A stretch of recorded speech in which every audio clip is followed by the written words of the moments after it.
Continuing what we were doing in the previous video, we're finding a limit if it exists. This time we're looking at the limit as t approaches 0 of 1 over t minus 1 over the quantity of t squared plus t. And we can see that if we put 0 in place of t in both denominators, they become 0. And we don't end up with 0 over 0 like I talked about before, but this is still a problem because you would have infinity minus infinity, and that's going to be problematic. The process in this case is, because I have two separate fractions, what I want to do is combine them into a single denominator. The name of the game for what we've been doing is dividing out problem factors. Notice that the least common denominator, because I can factor the second denominator into t times the quantity of 1 plus t, is t times the quantity of 1 plus t. Right, I already have a factor of t in the first denominator. I have a factor of t in the second denominator. Therefore, this becomes the limit as t approaches 0 of 1 plus t over t times the quantity of 1 plus t minus 1 over t times the quantity of 1 plus t. Put grouping symbols around there because I have two separate fractions inside of the limits expression here. And I see that the 1 is going to subtract out, right? So we have the limit as t approaches 0 of t over t times the quantity of 1 plus t. The t's divide out.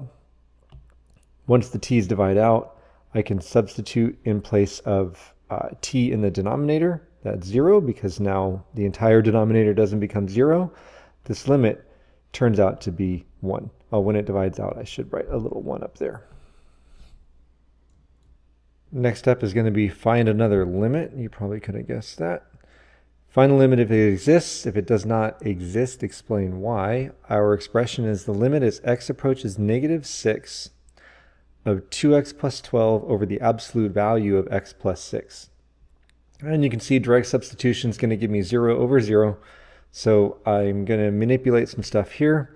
This is going to become, let's say, the limit as x approaches negative 6 of 2 times the quantity of x plus 6 divided by the absolute value of x plus 6.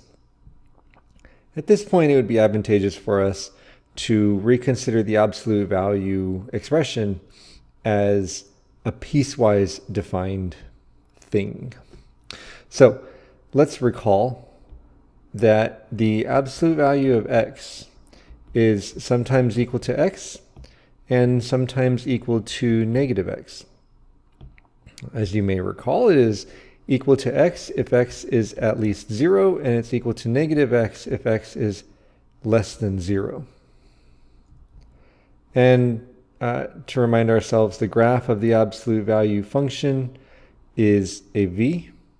And the branch on the right looks like y equals x, and the branch on the left looks like y equals negative x. Now I'll get rid of those labels.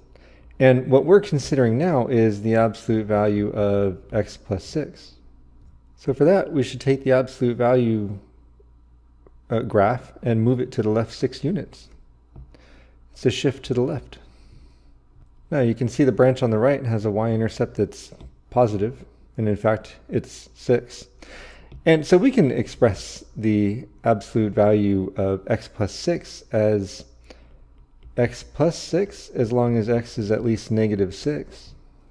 And just as before, it's the negative of x plus 6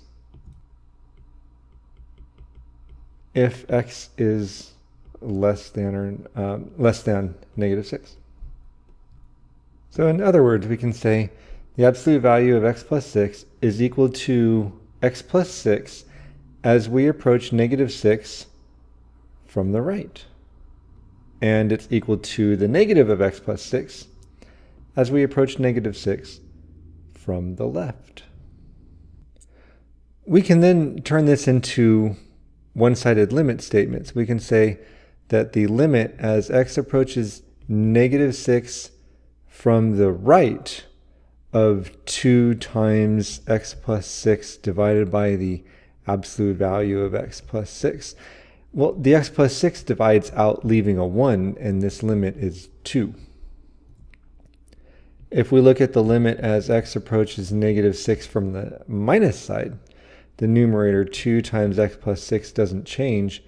The denominator, though, absolute value of x plus 6, when I divide that out, I'm going to end up with a negative 1 in the denominator, basically because of this negative sign that we had over here. So this has a value of negative 2.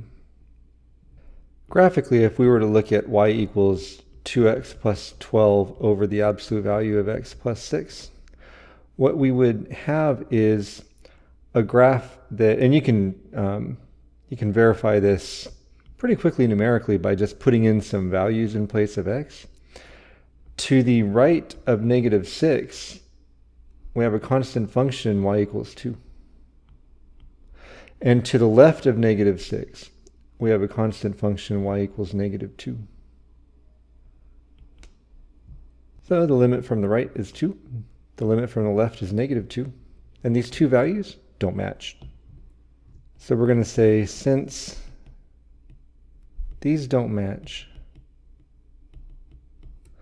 the limit as x approaches negative 6 of 2x plus 12 divided by the absolute value of x plus 6 does not exist.